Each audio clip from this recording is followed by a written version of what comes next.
have noticed that over the last week, there have been several days where there was no new content that went live on my channel, which is of course really unusual. And on my second channel, my Squadbusters channel, there's been no content for like a week. So Chisgule, what the heck is happening? For me to not make content, one of two things has to be true. Either, well, maybe three things. Like I have to be either like really sick, or there's got to be some major life event going on, or maybe I'm on vacation and like, you know, I'm out with family, and occasionally that's the case. But no, there's been a major life event. I had a baby, a baby boy, and I'm so excited. He's happy, he's healthy, everything is looking great. And if you're subscribed to the channel, or you maybe saw me talk about this a little bit on my second channel, I talk about why I don't announce having a baby until like the baby is here and healthy, because, well, we'll talk about that toward the end of the video. But let's talk about what happened over this last week, because it has been absolutely insane. And the story of how this baby came into the world is pretty nuts. So I'm going to give you some context. I'm going to tell you about this crazy birth experience we had. And then at the very end, I'll talk a little bit about why it is that I don't really like announce that the baby's coming until he's like here and healthy. And yes, if you are subscribed to the channel, you know I have two daughters. They periodically show up on stream. And now we have a baby boy, which is really cool. My wife really wanted to have 3 kids when we were getting married and we got engaged.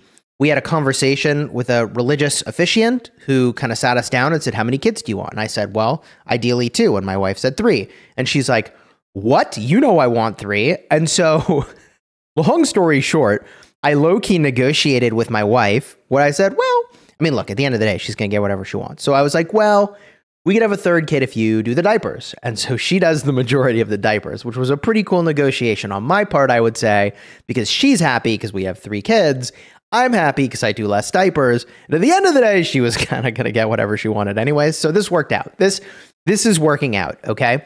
So that was sort of the context. We obviously got pregnant not quite 9 months ago. Baby came a couple weeks early.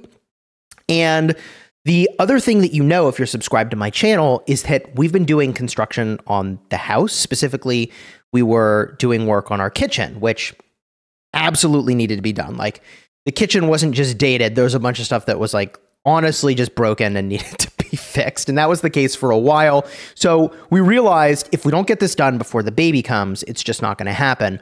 The problem was that we cut it like way too close, in my opinion, to when the baby will be born. They said they were going to finish up the project like a month before the baby was due. The baby came a couple weeks early. And by the way, the project is still not done, but at least we were able to move into the house. So we moved back into our home literally like days before this baby came into the world, and the baby came early. Now, the good news is that the baby sort of started to make it known to my wife that like, hey, I'm coming today. Pretty early in the morning. Like, for her, maybe that's not such good news. For me, though, my wife basically, when I got up, was like, hey, so time to go to the hospital. I was like, oh, okay. So she called my mom. My mom came over to watch the kids. We go to the hospital, all right? And for those of you that haven't had a baby before, what they say is that the amount of time it takes to deliver the baby goes down dramatically with each baby you have. So our first kid took like 30 hours of labor. It was brutal. My wife went in with this plan, which is super relevant, by the way, to this story, of having an unmedicated birth. In other words, no anesthesia. She did this program called Hypno Babies.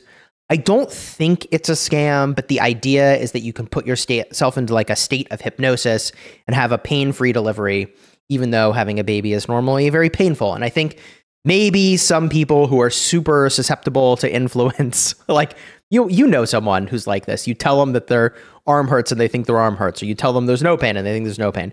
Whatever. Maybe people like that can do Hypno Babies and it works. For my wife, it did not work. Like 8 hours into labor, she's like, all right, I can't do this anymore, dude. And we got the epidural. She said 10 out of 10 would recommend get the epidural. This is the way to go. So the first kid took 30 hours.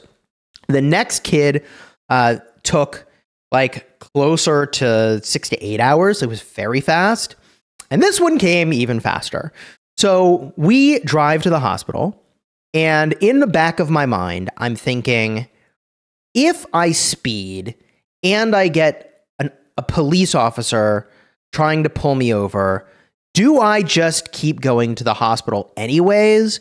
And I ultimately arrived at the conclusion that although I probably won't get pulled over, it's probably for the best if I just go about the speed limit on my way to the hospital, which I think was a good call because there actually was a police car near us as we were driving to the hospital. So I did see a police officer. If I had been tearing through there, would have been problems.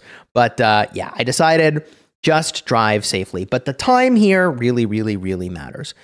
So we get to the hospital, and as we're going into the elevator to go up to the birth floor, by the way, we walk in the hospital. I'm like, she's having a baby. And they're like, second floor. Okay, so they're just like, they're like, okay, go. So we get to the hospital, right? And we get in the elevator, and there's this elderly gentleman, and he just takes one look at us and says, enjoy the magic. And that's it. And then we're out of the elevator on the floor with the delivery ward. And when we go to the delivery ward, we say, hey, we're like here to have a baby. And the nurse says, oh, first one? And, you know, sort of like, you noob, you're not having a baby. You don't know what you're talking about. First kid noobs have no clue how ready they are to deliver. And my wife says, no, it's the third. And she's like, oh, we got to get you back there. Like the nurse knew. She's like, oh, this is serious. Let's go. And yes, things were progressing. We'll just say very, very, very quickly. So we get established back there, and my wife has elected to have an epidural because, as she said, 10 out of 10 can recommend. The simple explanation of what an epidural is they basically stick a needle in your spine and inject a, I don't know if it's like a numbing agent or whatever, but it removes the pain and the feeling of pretty much everything in like the lower half of your body. All right.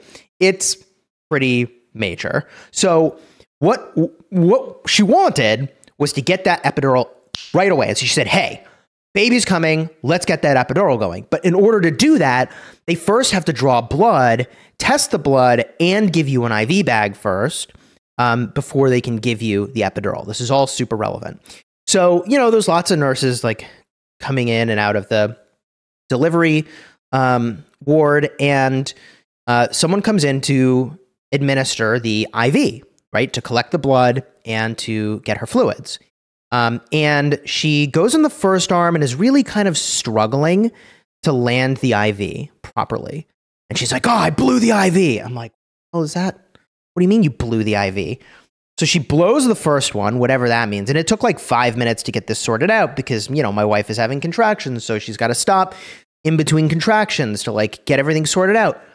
So this lady blows the first IV, and I'm sitting here thinking, like, bro, this is not the time for a skill issue, right? Like this is not the time for a skill issue. And she goes in the other arm, and she's like, oh, I'm going to mess this one up too. I'm going to mess this one up too. I'm like, dude, if you think you're going to mess this up, like, so I start being inquisitive. I'm like, do we really need to draw blood right now? Can we just get her the IV? Because I understand she needs to have the IV. But then they explain to me, you got to draw the blood and test it first before they can do. Okay, so drawing the blood's a part of the process before you can have the epidural, whatever. So she blows the IV on the other arm, and finally someone else takes over. Thank God it's been 15 minutes, a critical 15 minutes, which I will explain to you. IVs are blown. And by the way, a little bit of post game, but my wife has like the sickest, like black and blue, like literally this big on her forearm. And they try to put the IV in over here because it's like more comfortable, I guess, when you're having birth, which is like cool and all. But then someone else comes along and like one shots the IV over here. Okay. So time has been lost. My wife is struggling. I mean, she's hanging through the pain, but like it feels like the baby's coming, and it's like she does not want to have the baby yet. The epidural is not here. So this is really, really bad.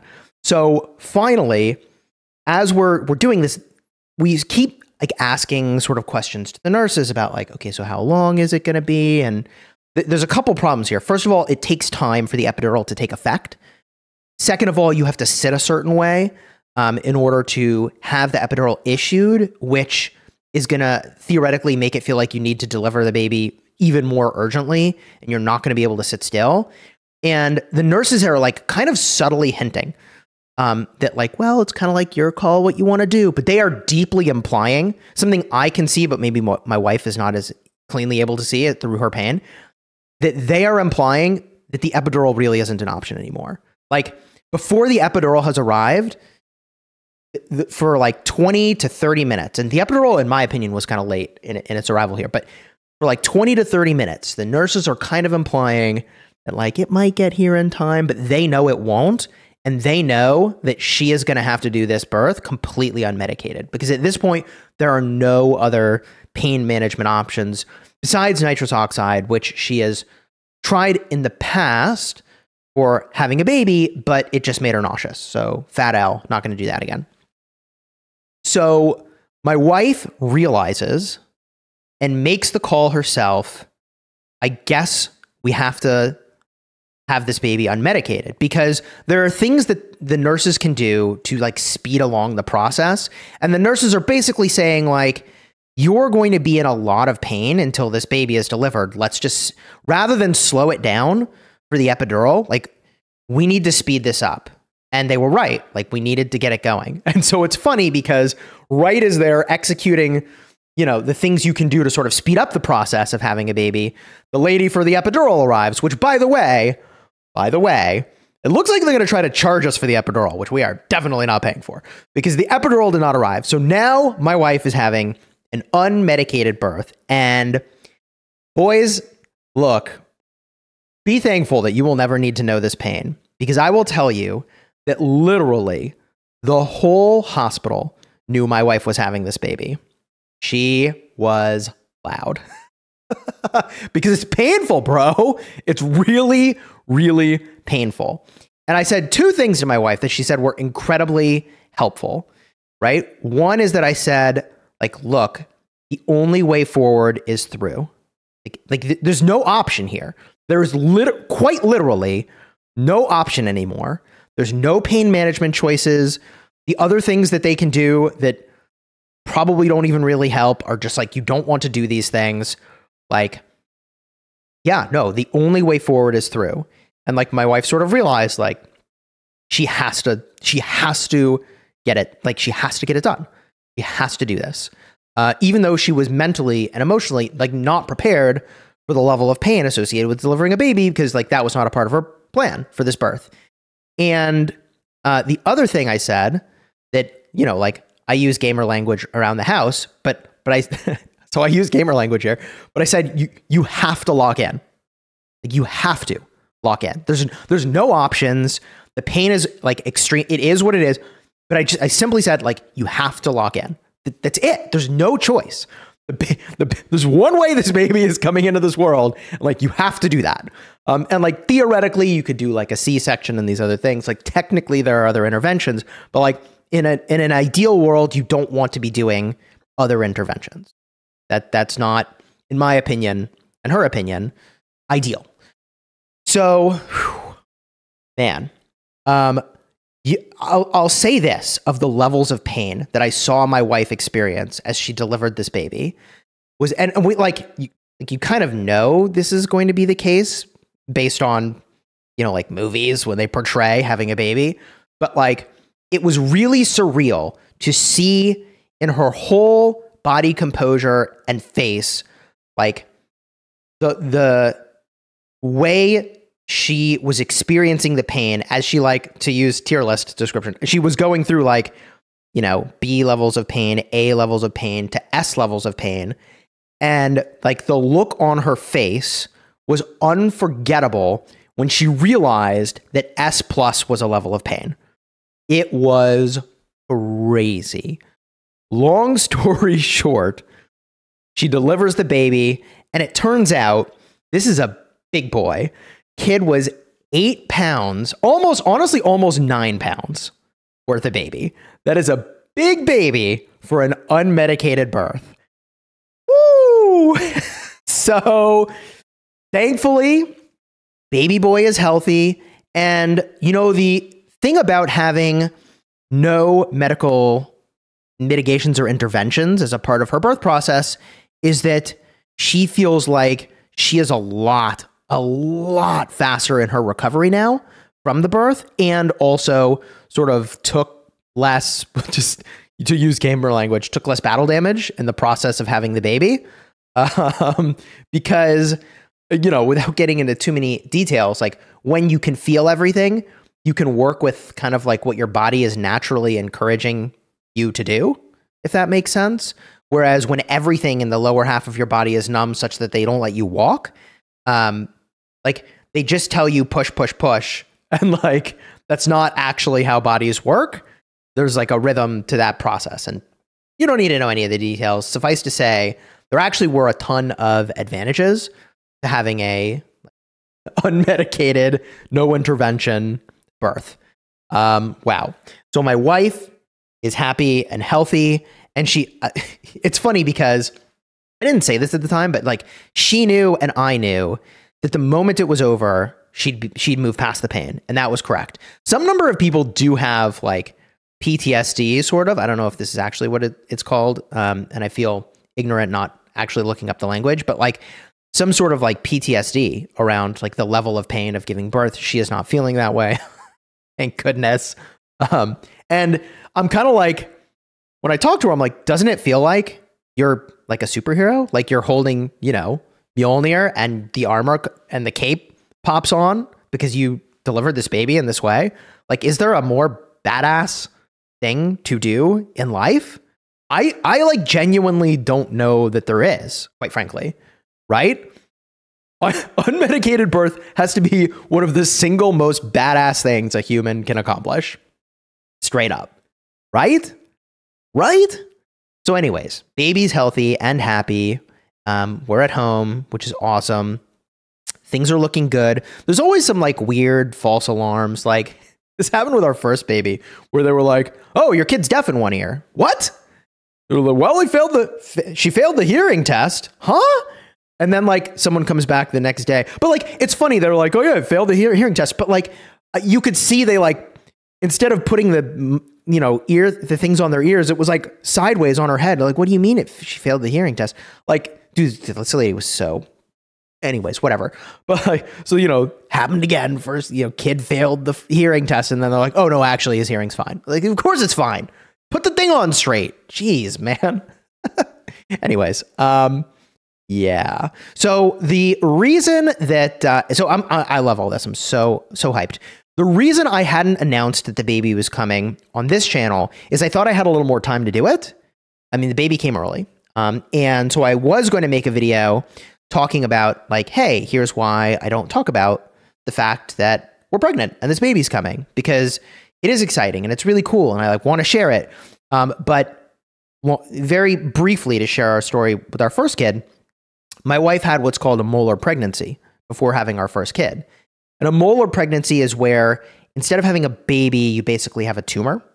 And it's very scary because after you have basically the equivalent of an abortion of the tumor, then they need to check you to see if you have cancer every week for like a couple months, 3 months, maybe. And you can't actually try to have a baby for a very long time until they're like, okay, good, you're not dying of cancer, you're chilling.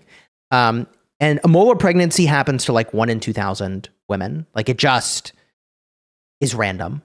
And there's nothing you can do about it. There's nothing you do to prevent it. And once you have one, you're more likely to have another, which is not good. And without getting into politics, because I don't like to do that on this channel, you're here for gaming, I will say, thankfully, we had that molar pregnancy before the current political climate in the US, where now, if you need to have this tumor removed from you, because it's not a baby, it's a tumor, doctors can't do that in certain states because they would go to jail. That's right, it's a tumor, it's not a baby, but it's where a baby would be, so they can't remove the tumor, which means you probably, the longer it's in there, have like an increased chance that it becomes cancer. It is straight crazy. So you actually can't get treated for this in some states in the United States right now. You got to go somewhere else. But thankfully, all of that happened way before that political landscape changed. But it is spooky to go through that experience. And like, especially obviously for like the first kid, my wife is like, women who have a molar pregnancy go through a very serious range of emotions that like, it ain't easy, right? To feel sort of like your body has failed to do the thing that it was designed to do, right? And it's very common for women who have a molar pregnancy to feel that way, understandably. And the crazy part is almost nobody talks about molar pregnancies, but like I guarantee you know someone, not just me, now that you've heard this story, you know someone who has had a molar pregnancy. They just don't talk about it because like there's a ton of emotions surrounding that, including shame, even though like you have no control over that. It's not like you ate unhealthy and therefore you had a molar pregnancy. It's just like some number of eggs are not like, it just is what it is. So, whew, anyways, third kid, amazingly hype. We had the molar pregnancy, but then we had our first kid who is, I mean, all our kids are amazing. But then our second kid, we really struggled to get pregnant. The doctors told us it was like a 1% chance we would ever get pregnant, given that we had been trying for like a year. And so we did IVF. And man, our second kid, holy cow, she was the easiest baby. It is crazy. I mean, she doesn't cry unless there's actually a problem. Like when you put her down to go to sleep, she just goes to sleep. Like it's crazy how easy the second baby was. She was the kind of baby that encourages you and makes you think a third baby is a good idea. And now we're outnumbered, she and I. We have 3 kids. And it's I'm telling you, it is already like, oh my God, this is not easy having 3 kids. So yeah, I am, however, really hyped about our baby boy. I wanted to share it with you all. I would have shared it with you before he got here. And I did that on my second channel. And I was planning to do that on the main channel, but then the baby came. So here we are. So a lot going on. Still getting the house sorted out and moving back in from our in-laws' place. Baby is here, which is awesome. And Age of Empires Mobile happened recently. I've got battling in Call of Dragons. I have so much going on. Dude, it is nuts. So with all that said, I do plan to get back to my regular schedule for content. I am just, I don't know, exhausted. I said in a couple of videos and maybe on stream, like, oh man, I'm so tired. And like, now you know why. now you know why. GG. And if you were wondering, like, hey, Chisgule, what's in the background here? So this is a survivor game mode in Age of Empires Mobile. I freaking love this little mini game. It is insanely cool to have alternate uses for your heroes in game modes that are like super, super fun. And like, you know, my theory of game philosophy and game design here is like, I think it's critical that heroes that are otherwise bad have really cool roles other places in the game.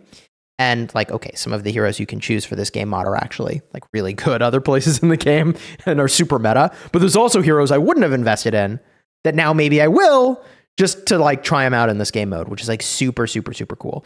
So anyways, not trying to plug Age of Empires Mobile, but as I was thinking about like, what do I want in the background of this video? I was like, oh, yeah, no, this is easy. Like I would have done Squad Busters, but what and there's some cool stuff that just landed in game for Squad Busters. The kid came during an update for a game, GG. So I like, it's my first time as a super creator where I can cover a release like with, you know, early access to the stuff so I can have my video go live with everybody else. Nope, baby's here. GG, bro. Your boy Cheese got just cooked here. But honestly, I'm very happy with everything. Just a little bit overwhelmed. If you enjoyed the vid, throw a like on here. Subscribe to the channel. A lot of content coming. And yeah, thank you for being with me on this journey, man. It's really cool to share it with you all. Hopefully you enjoyed the story. If you did, leave a comment, man, because oh, what an experience it was. And I'm sure there's a few things I'm forgetting, but I think that's pretty close to a sort of complete retelling of what that experience was. GG.